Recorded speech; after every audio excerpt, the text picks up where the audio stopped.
Hello friends, welcome to my channel defence practice class. Defence practice class চ্যানেলের তরফ থেকে তোমাদের সবাইকে স্বাগত।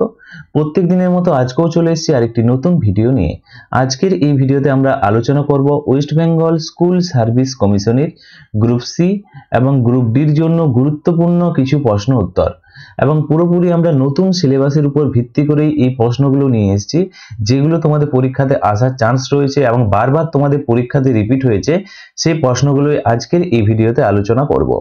তো ভিডিওটি তোমরা প্রথম থেকে শেষ পর্যন্ত দেখো এবং লাস্টে তোমাদের কোনো যদি প্রশ্ন থাকে নিচে কমেন্ট বক্সে কমেন্ট করে জানাবে। তো চলো শুরু করা যাক। আজকের ভিডিওর আমাদের ফার্স্ট প্রশ্ন, রিক্টার স্কেল কি পরিমাপ করতে ব্যবহার করা হয়? চারটি অপশন রয়েছে, সঠিক উত্তর নিচে কমেন্ট বক্সে কমেন্ট করে জানাও। বাতাসের গতিবেগ, তাপমাত্রা, বায়ুর চাপ এবং ভূমিকম্পের তীব্রতা। সঠিক উত্তরটি হয়ে যাবে এখানে, ভূমিকম্পের তীব্রতা পরিমাপ করা হয় রিক্টার স্কেল যন্ত্রে। Option D is the correct answer. Right answer কি হবে? অপশন ডি, ভূমিকম্পের তীব্রতা। এর পাশাপাশি তোমরা মনে রাখবে বাতাসের গতি কিসে পরিমাপ করা হয়? বাতাসের গতি পরিমাপ করা হয় এনিমোমিটার যন্ত্রের মাধ্যমে। ওকে, এনিমোমিটার যন্ত্রের মাধ্যমে বাতাসের গতি পরিমাপ করা হয়। তাপমাত্রা পরিমাপক যে যন্ত্র তাকে বলা হয় কি? থার্মোমিটার বলা হয়। থার্মোমিটার যন্ত্রে তাপমাত্রা পরিমাপ করা হয়। বায়ুর চাপের কথা যদি বলা হয়, ব্যারোমিটার যন্ত্র, ব্যারোমিটার যন্ত্রে বায়ুর পরিমাপ করা হয়, বায়ুর চাপ পরিমাপ করা হয়। তো তার সাথে সাথে এক্সট্রা পয়েন্টগুলো মনে রাখবে। বাতাসের গতিবেগ এনিমোমিটার যন্ত্র, থার্মোমিটারে তাপমাত্রা পরিমাপ করা হয়, ব্যারোমিটারে বায়ুর চাপ পরিমাপ করা হয় এবং ভূমিকম্পের তীব্রতা পরিমাপ করা হয় রিক্টার স্কেলে। পরবর্তী প্রশ্ন দেখো, এখানে 2 নম্বর প্রশ্ন, ভারতের জাতীয় পতাকার নকশা কে তৈরি করেছিলেন? চারটি অপশনের মধ্যে সঠিক উত্তরটি হয়ে যাবে অপশন সি, পিঙ্গলি ভেঙ্কাইয়া ভারতের জাতীয় পতাকা নকশা করেছিলেন। Option C is the correct answer. এর পাশাপাশি তোমরা কিছু এক্সট্রা ফ্যাক্ট মনে রাখবে। মহাত্মা গান্ধীর যে আত্মজীবনী খুব গুরুত্বপূর্ণ, তোমাদের পরীক্ষাতে আসে। মাই experiment with truth, my experiment with truth.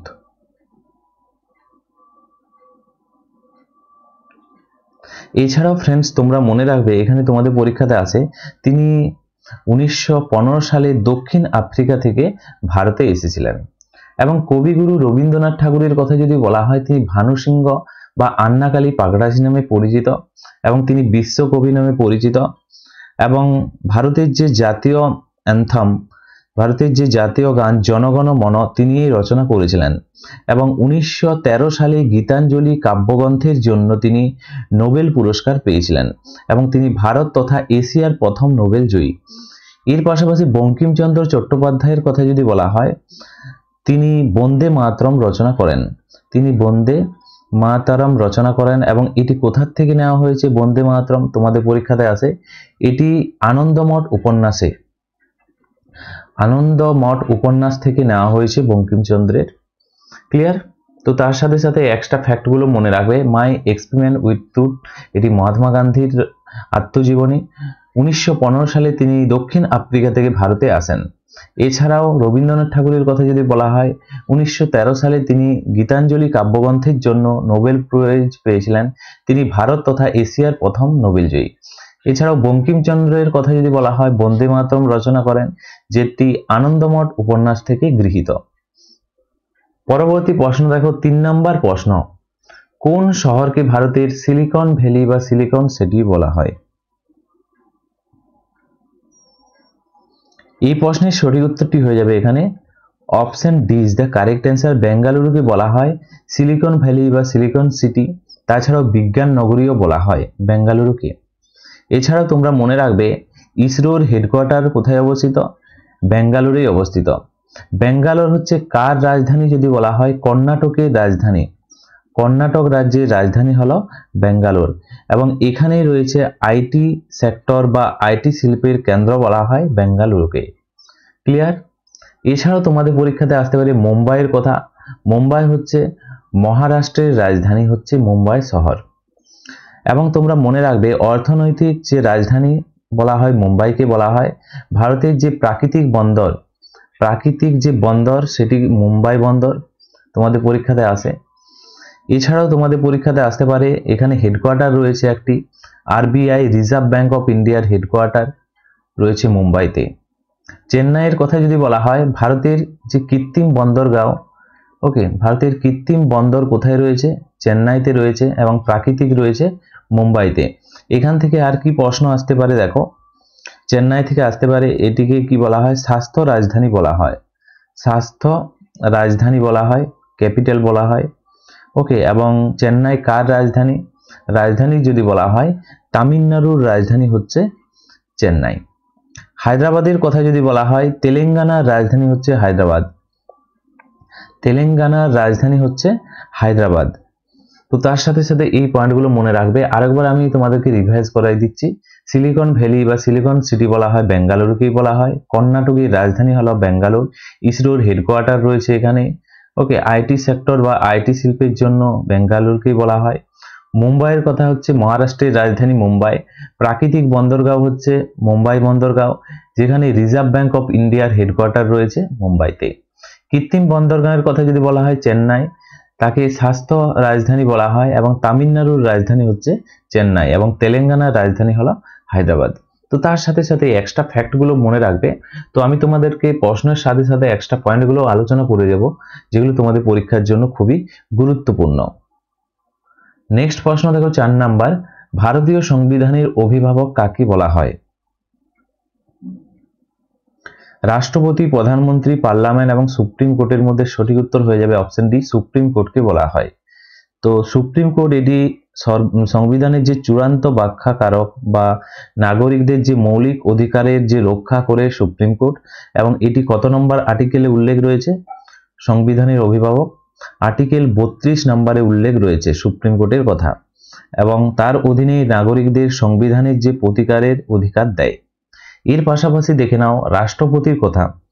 রাষ্ট্রপতি ইনি হচ্ছে দেশের প্রথম নাগরিক, দেশের প্রথম নাগরিকের কথা যদি বলা হয় হচ্ছে রাষ্ট্রপতি, এবং ইনি ভারতীয় সংবিধানের আর্টিকেল নাম্বার 52-তে উল্লেখ রয়েছে ভারতের সর্বোচ্চ সংবিধানের পদাধিকার অর্থাৎ রাষ্ট্রপতির কথা।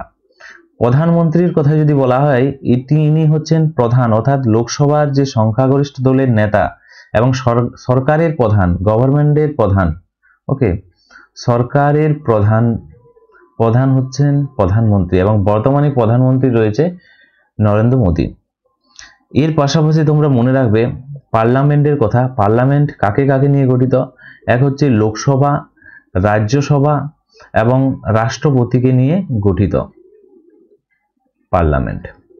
তো তার সাথে সাথে এই এক্সট্রা ফ্যাক্টগুলো অবশ্যই নোট করে নেবে। পরবর্তী প্রশ্ন দেখো 5 নাম্বার প্রশ্ন, মানবদেহের কোন অঙ্গে ইউরিয়া তৈরি হয়? সঠিক উত্তর হয়ে যাবে যকৃতে তৈরি হয়, option D is the right answer. যকৃৎ কি? মানবদেহের বৃহত্তম গ্রন্থি হলো যকৃৎ। মানবদেহের বৃহত্তম গ্রন্থি কি? যকৃৎ। কিডনির কথা যদি বলা হয়, এখানে কিডনিকে কি বলা হয়?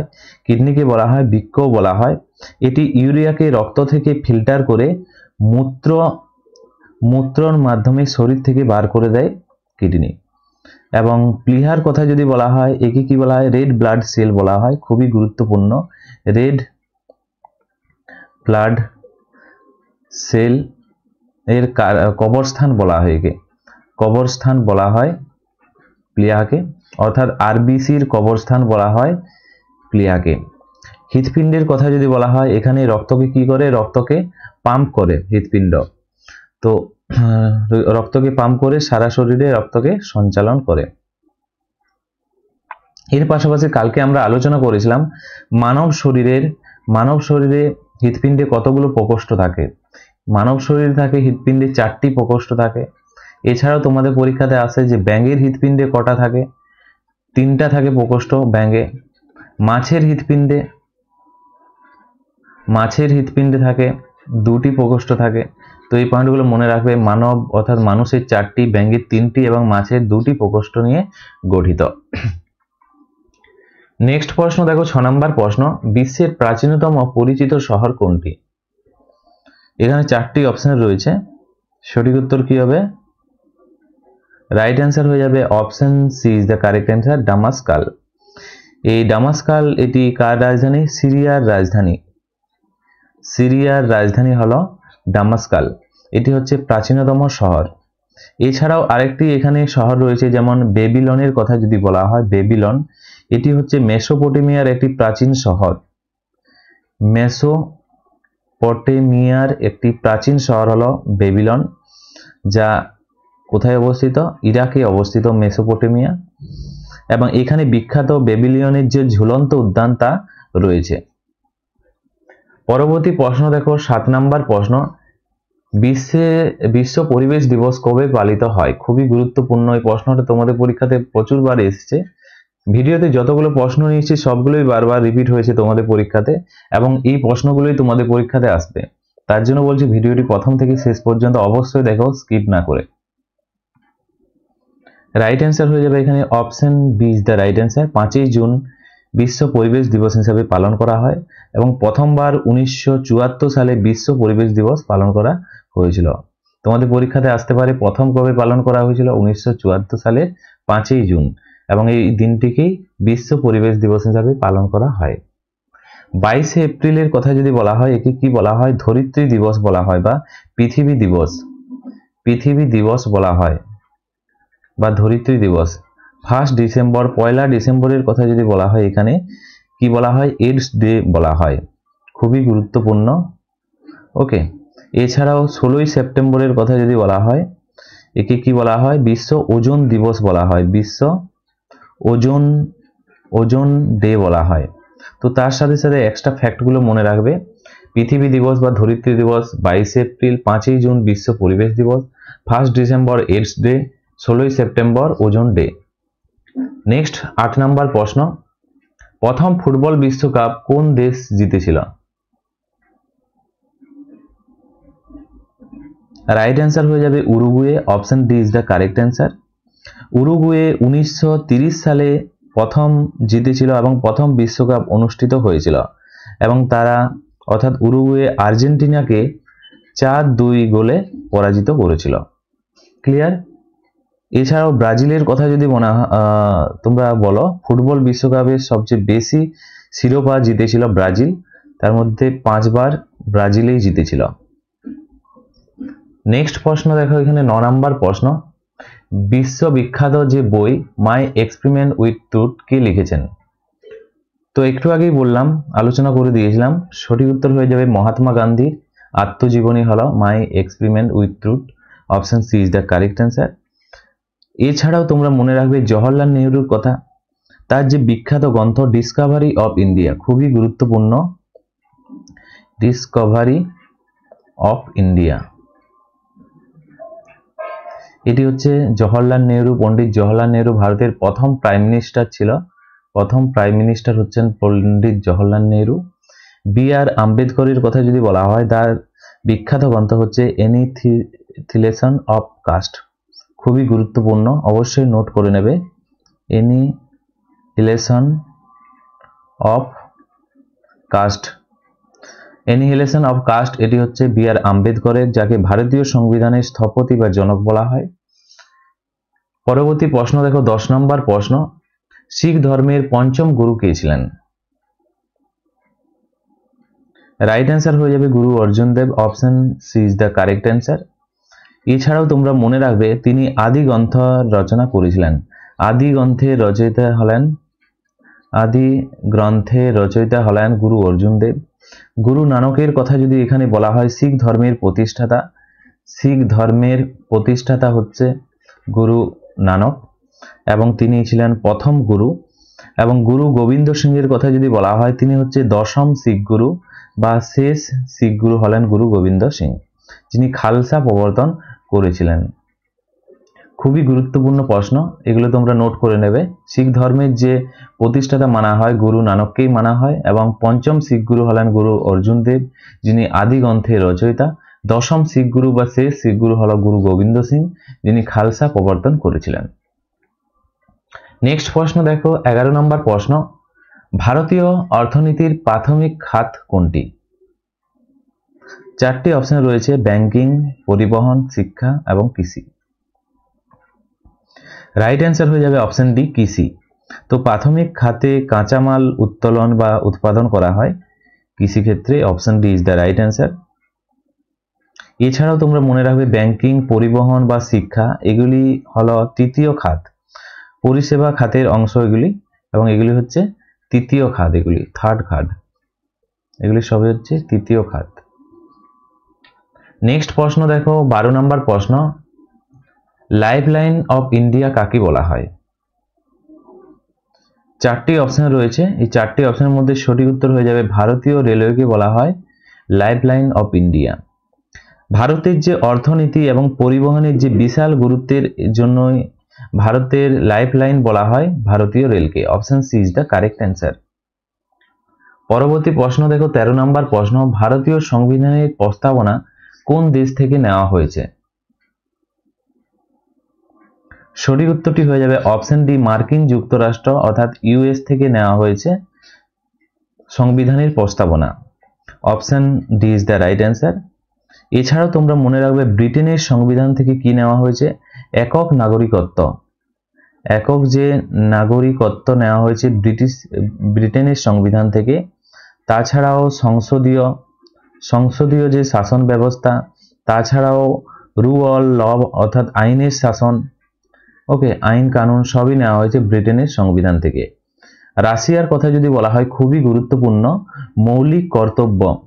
মৌলিক কর্তব্য নেওয়া হয়েছে রাশিয়ার সংবিধান থেকে। তাছাড়াও রাশিয়ার থেকে নেওয়া হয়েছে পঞ্চবার্ষিকী পরিকল্পনা নেওয়া হয়েছে রাশিয়ার সংবিধান থেকে। তো তার সাথে সাথে এক্সট্রা ফ্যাক্টগুলো অবশ্যই নোট করে নেবে। পরবর্তী প্রশ্ন দেখো, 14 নাম্বার, ভারতের দীর্ঘতম বাঁধ কোনটি? সঠিক উত্তর হয়ে যাবে এখানে হীরাকুন্দ বাঁধ, ভারতের দীর্ঘতম বাঁধ, অপশন ডি সঠিক উত্তর। এটি কোন রাজ্যে অবস্থিত? এটি হচ্ছে উড়িষ্যা রাজ্যে অবস্থিত। ওকে, উড়িষ্যার কোন নদীতে অবস্থিত?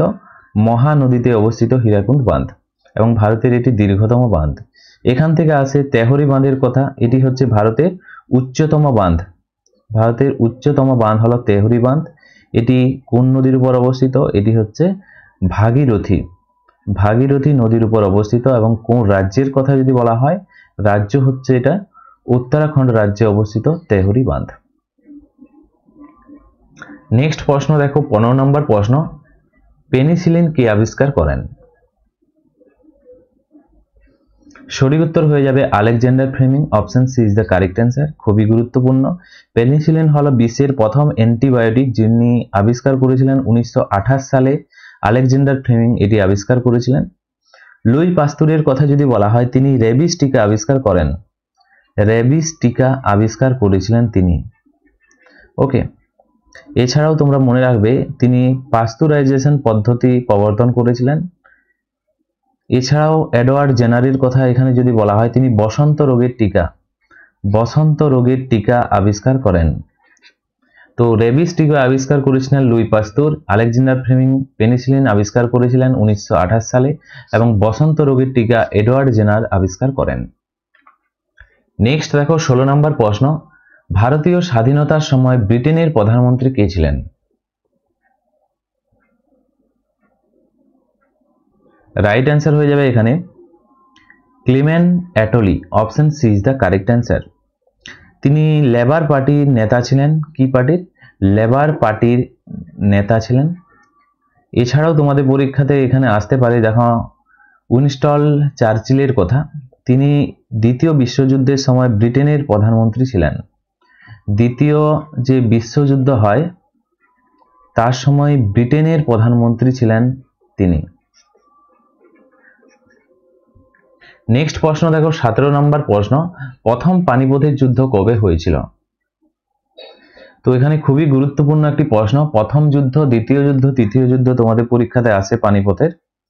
এটা হয়েছিল 1526 সালে। রাইট অ্যান্সার হয়ে যাবে অপশন বি, 1526 সালে হয়েছিল পানিপথের প্রথম যুদ্ধ।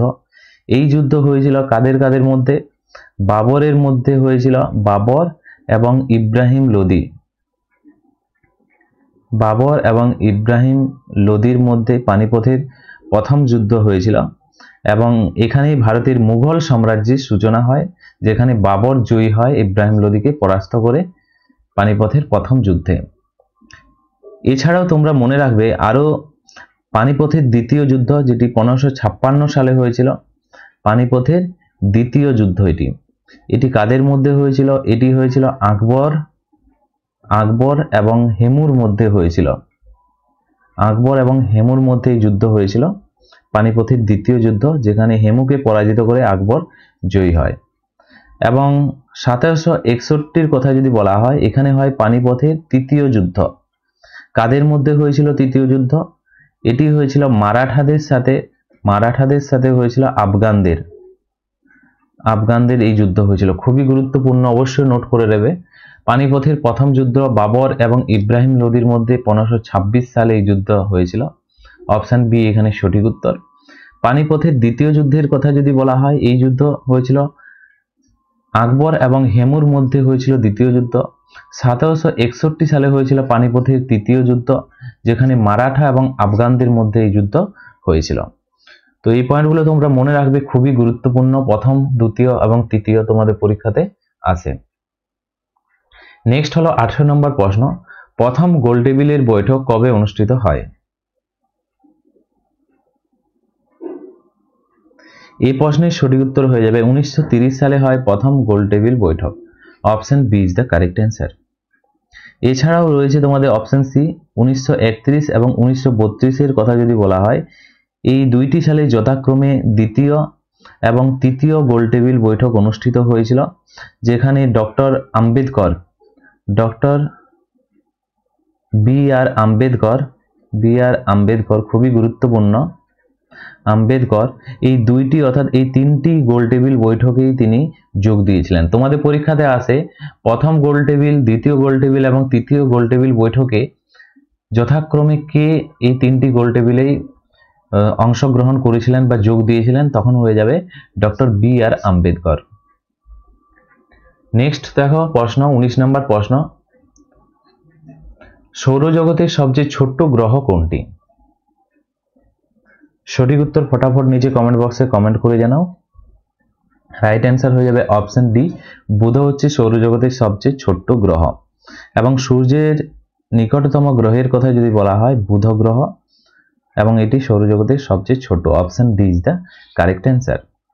এর পাশাপাশি মঙ্গল গ্রহের কথা যদি বলা হয়, একে কি বলা হয়? লাল গ্রহ বলা হয়, মঙ্গল গ্রহকেই বলা হয়। ওকে, এছাড়াও তোমরা মনে রাখবে শুক্র গ্রহকে কি বলা হয়? শুক্র গ্রহকে বলা হয় ভোরের তারা বলা হয় বা সন্ধ্যা তারা বলা হয়, শুক্র গ্রহকে বলা হয়। খুবই গুরুত্বপূর্ণ এবং সৌরজগতের সবচেয়ে উষ্ণতম গ্রহ হলো শুক্র গ্রহ। পৃথিবীর কথা যদি বলা হয়, নীল গ্রহ বলা হয় পৃথিবীকে। তো তার সাথে সাথে এই 4টি পয়েন্ট মনে রাখবে। সৌরজগতের সবচেয়ে ছোট্ট গ্রহ হলো বুধ গ্রহ এবং সূর্যের সবচেয়ে কাছের গ্রহ হচ্ছে বুধই। Option D correct answer. মঙ্গল হচ্ছে লাল গ্রহ, শুক্র গ্রহকে কি বলা হয়? সন্ধ্যা তারা বলা হয় বা ভোরের তারা বলা হয়, এবং উষ্ণতম গ্রহ শুক্র গ্রহ, এবং পৃথিবীর কে কি বলা হয়? নীল গ্রহ বলা হয় পৃথিবীকে। ক্লিয়ার? এছাড়াও আর দুটি পয়েন্ট মনে রাখবে। মঙ্গলের 2টি উপগ্রহ রয়েছে, তোমরা নিশ্চয় জানো, তোমাদের পরীক্ষাতে আসে। একটি হচ্ছে ফোবস, আরেকটি হচ্ছে ডেইমোস। এবং পৃথিবীর কথা যদি বলা হয়, পৃথিবীর উপগ্রহ হচ্ছে চাঁদ, হচ্ছে পৃথিবীর উপগ্রহ। নেক্সট প্রশ্ন দেখো, 20 নম্বর প্রশ্ন, ভারত মাতার চিত্রটি কে এঁকেছিলেন? সঠিক উত্তরটি হয়ে যাবে option C, Abanindranath Tagore. Option C is the correct answer. এই চিত্রটি স্বদেশী আন্দোলন, এই চিত্রটি স্বদেশী যে আন্দোলন, সেই আন্দোলন হয়েছিল 1905 সালে। সেই সময় জাতীয়তাবাদের প্রতীক হিসাবে অবনীন্দ্রনাথ ঠাকুর এই ভারত মাতার চিত্রটি এঁকেছিলেন। Option C correct answer.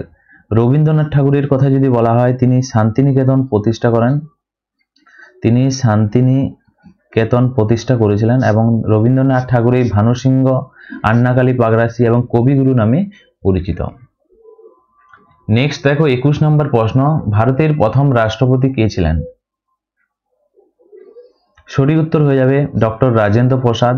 Option C is the correct answer. তিনি 1950 থেকে 1962 পর্যন্ত তিনি রাষ্ট্রপতি পদে ছিলেন। Option C is the correct answer.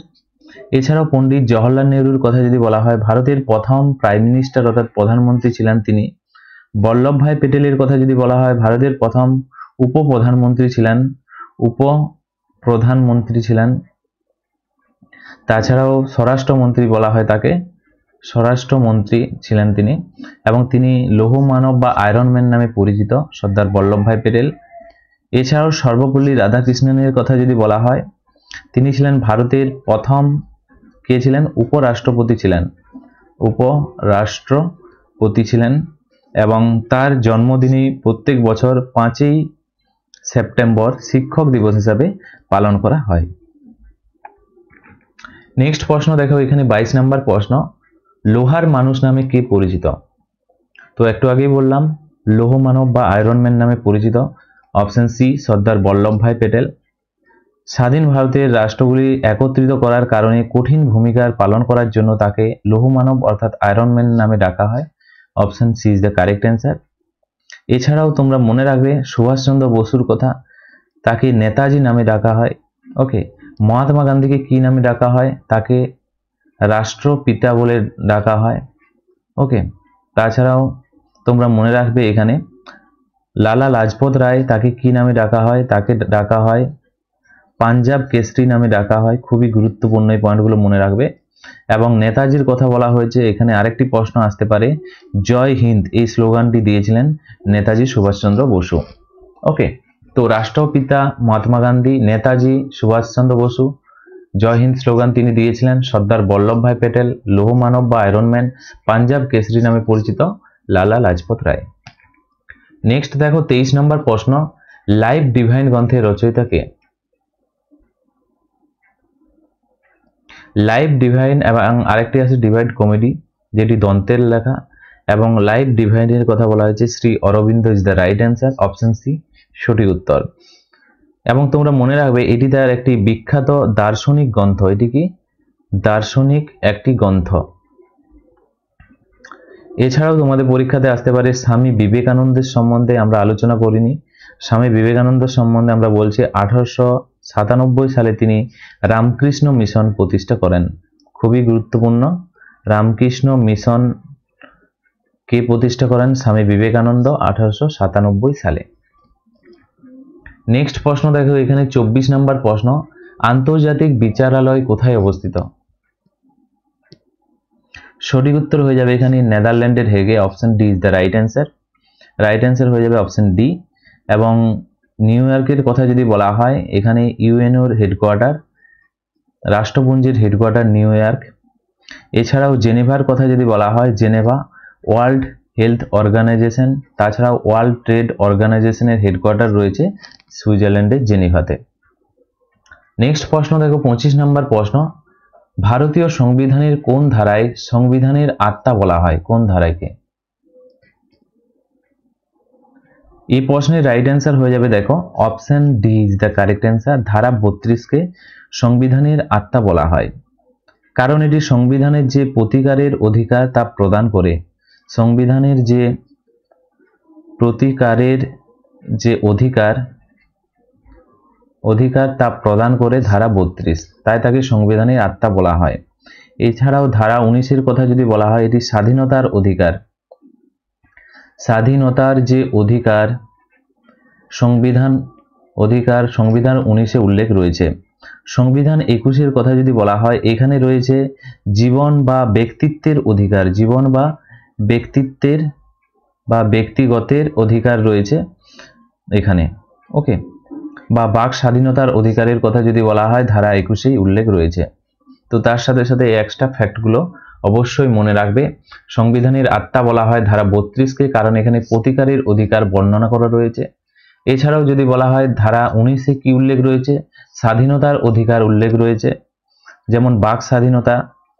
ওকে, এছাড়াও সংবিধানের যে প্রতিকারের কথা যদি বলা হয়, সংবিধানের যে প্রতিকার বা অধিকার 19-এ উল্লেখ রয়েছে। ওকে, নেক্সট প্রশ্ন দেখো এখানে কি বলা হয়েছে। 26 নম্বর প্রশ্ন, হরিজন পত্রিকার সম্পাদক কে ছিলেন? রাইট অ্যান্সার হয়ে যাবে সুভাষচন্দ্র বসু, আম্বেদকর, মহাত্মা গান্ধী। রাইট অ্যান্সার চলে যাবে অপশন ডি মহাত্মা গান্ধীর সাথে। 1933 সালে হরিজন পত্রিকার সম্পাদক বা প্রতিষ্ঠা করেছিলেন মহাত্মা গান্ধী। তাছাড়াও তোমরা বি.আর. আম্বেদকরের কথা যদি বলা হয়, তিনি তার দ্বারা পরিচালিত একটি বিখ্যাত পত্রিকা রয়েছে মুক নায়ক। ওকে, মুক নায়ক, এই পত্রিকাটির সম্পাদক হলেন বি.আর. আম্বেদকর এবং হরিজনের হচ্ছে মহাত্মা গান্ধী সম্পাদক ছিলেন। নেক্সট প্রশ্ন দেখো, 27 নম্বর প্রশ্ন, নর্মদা নদীর উৎস কোথায়? তো একটি ভূগোল থেকে প্রশ্ন নিয়ে এসেছি। নর্মদা নদীর উৎস কোথায়? 4টি অপশনের মধ্যে সঠিক উত্তরটি হয়ে যাবে Amarkantak. Option B is the correct answer. Narmada নদী অমরকন্টক পর্বতমালা থেকে উৎপন্ন লাভ হয়ে পশ্চিম দিকে প্রবাহিত হয়েছে। পশ্চিম দিকে প্রবাহিত হয়ে আরব সাগরে মিশেছে, আরব সাগরে পতিত হয়েছে। খুবই গুরুত্বপূর্ণ, পশ্চিম দিকে প্রবাহিত হয়ে আরব সাগরে পতিত হয়েছে নর্মদা নদী। এছাড়াও তাপ্তি নদীর কথা যদি বলা হয়, তাপ্তি নদী এটাও পশ্চিম দিকে প্রবাহিত হয়ে আরব সাগরে মিশেছে। এটাও মনে রাখবে তোমরা, তাপ্তি নদী এবং নর্মদা নদী আরব সাগরে পতিত হয়েছে। নেক্সট প্রশ্ন দেখো, 28 নম্বর প্রশ্ন, ভারতের প্রথম উপ-প্রধানমন্ত্রী কে ছিলেন? তো সঠিক উত্তর হয়ে যাবে সর্দার বল্লভভাই প্যাটেল। আয়রন ম্যান বা লৌহ মানব নামে পরিচিত, লোহার মানুষ নামে পরিচিত তিনি। এবং তোমরা মনে রাখবে পণ্ডিত জওহরলাল নেহরু, তিনি ভারতের প্রথম প্রাইম মিনিস্টার ছিলেন। একটু আগেই বলে দিলাম এগুলো সব। ওকে, রাজেন্দ্র প্রসাদের কথা যদি বলা হয়, প্রথম রাষ্ট্রপতি তিনি ছিলেন।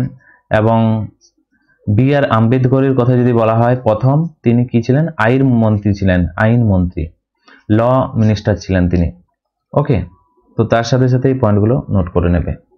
নেক্সট দেখো, এখানে 29 নম্বর প্রশ্ন, আন্তর্জাতিক মহিলা দিবস কবে পালন করা হয় বা পালিত হয়? এই প্রশ্নের সঠিক উত্তর কি হবে? রাইট অ্যান্সার হয়ে যাবে আন্তর্জাতিক মহিলা দিবস পালন করা হয় 8ই March. Option D is the right answer.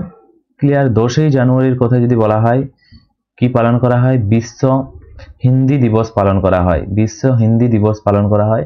22শে April কি পালন করা হয়? পৃথিবী দিবস পালন করা হয়। 5ই জুনের কথা যদি বলা হয়, বিশ্ব কি দিবস পালন করা হয়? পরিবেশ দিবস পালন করা হয়। তো তার সাথে সাথে এক্সট্রা পয়েন্টগুলো নোট করে নেবে। বিশ্ব হিন্দি দিবস 10ই জানুয়ারি, পৃথিবী দিবস 22 এপ্রিল, 5ই জুন বিশ্ব পরিবেশ দিবস এবং 8ই মার্চ আন্তর্জাতিক মহিলা দিবস হিসাবে পালন করা হয়। আশা করি বুঝতে পেরেছো। নেক্সট দেখো, 30 নম্বর প্রশ্ন, দ্বিতীয় পানিপথের যুদ্ধ কবে হয়েছিল? এখানে 4টি অপশন রয়েছে, ফটাফট সঠিক উত্তর কমেন্ট বক্সে কমেন্ট করে জানাও। রাইট অ্যান্সার হয়ে যাবে 1556 সালে। 1556 সালে দ্বিতীয় পানিপথের যুদ্ধ হয়েছিল। কাদের মধ্যে হয়েছিল? আকবর এবং হেমুর মধ্যে এই যুদ্ধ হয়েছিল, দ্বিতীয় পানিপথের যুদ্ধ। এবং প্রথম পানিপথের যুদ্ধের কথা যদি বলা হয়, 1526-এ হয়েছিল প্রথম পানিপথের যুদ্ধ। কার মধ্যে হয়েছিল? এখানে হয়েছিল বাবর এবং ইব্রাহিম লোদির মধ্যে হয়েছিল। ইব্রাহিম লোদির মধ্যে এই যুদ্ধ হয়েছিল এবং বাবর সেখানে জয়ী হয়। এছাড়াও তৃতীয় পানিপথের যুদ্ধের কথা যদি বলা হয়, 1761-তে হয়েছিল তৃতীয় পানিপথের যুদ্ধ। খুবই গুরুত্বপূর্ণ। এবং এটি কাদের মধ্যে হয়েছিল? এটি হয়েছিল মারাঠা এবং আফগানদের মধ্যে এই যুদ্ধ হয়েছিল। তো প্রথম বাবর ইব্রাহিম লোদি, আকবর হেমুর মধ্যে দ্বিতীয় পানিপথের যুদ্ধ এবং তৃতীয় হয়েছিল মারাঠা ও আফগানদের মধ্যে। এছাড়াও 1564 সাল খুবই গুরুত্বপূর্ণ। এই যুদ্ধকে কি বলা হয়? তোমরা মনে রাখবে, এই যুদ্ধকে বলা হয় নরাই যুদ্ধ বলা হয়। নরাই যুদ্ধ বলা হয়। তোমাদের পরীক্ষাতে এই প্রশ্নটাও দিয়ে দিতে পারে, যেটি 1564 সালে হয়েছিল। এই যুদ্ধ হয়েছিল রানী দুর্গাবতী এবং আসাফ খানের মধ্যে। ওকে, রানী দুর্গাবতী এবং আসাফ খাঁয়ের মধ্যে এই যুদ্ধ হয়েছিল। খুবই গুরুত্বপূর্ণ, কিন্তু এই যুদ্ধে রানী দুর্গাবতী পরাজিত হন। তো তার সাথে সাথে এই 4টি পয়েন্ট মনে রাখবে, তোমাদের পরীক্ষার জন্য মোস্ট ইম্পর্টেন্ট। ওকে, তো ফ্রেন্ডস, এগুলি ছিল আজকের ভিডিওর আমাদের কিছু গুরুত্বপূর্ণ এমসিকিউ প্রশ্ন উত্তর। এবং আজকের এই ভিডিওর লাস্ট প্রশ্ন, যে প্রশ্নগুলো তোমাদের জন্য আমি একটু আগেই তোমাদেরকে এই ভিডিওতে পুরোপুরিভাবে আলোচনা করে দিয়েছি প্রশ্নগুলো, এবং সেগুলোর থেকে একটি আমি তোমাদেরকে হোমওয়ার্ক দিচ্ছি যেগুলো তোমাদের পরীক্ষার জন্য মোস্ট ইম্পর্ট্যান্ট। দেখি তোমরা ভিডিওটি কত দূর পর্যন্ত দেখেছো। তো ফার্স্ট প্রশ্ন হচ্ছে, প্রথম পানিপথের যুদ্ধ পানিপথের যুদ্ধ কত সালে হয়েছিল এবং কাদের মধ্যে হয়েছিল? নেক্সট হচ্ছে দ্বিতীয় পানিপথের যুদ্ধ, কাদের মধ্যে হয়েছিল? নেক্সট হচ্ছে তৃতীয় পানিপথের যুদ্ধ, কাদের মধ্যে হয়েছিল এবং কত সালে হয়েছিল? নিচে কমেন্ট বক্সে কমেন্ট করে জানাও, এটা তোমাদের হোমওয়ার্ক রইল। দুবার ধরে এই ভিডিওতে আমি তোমাদেরকে পুরোপুরিভাবে বলে দিয়েছি আলোচনা করে বিস্তারিত, এবং তোমরা এই 30টি প্রশ্নের মধ্যে কত স্কোর করতে পারলে সেটাও নিচে কমেন্ট বক্সে কমেন্ট করে জানাও। এবং ভিডিওটি কেমন লাগলো সেটা অবশ্যই লাইক এবং কমেন্ট বক্সে কমেন্ট করে জানাতে পারো। এবং আজকের এই ভিডিওটি আমরা এখানেই শেষ করছি। Thank you for watching. Jai Hind, Jai Bharat.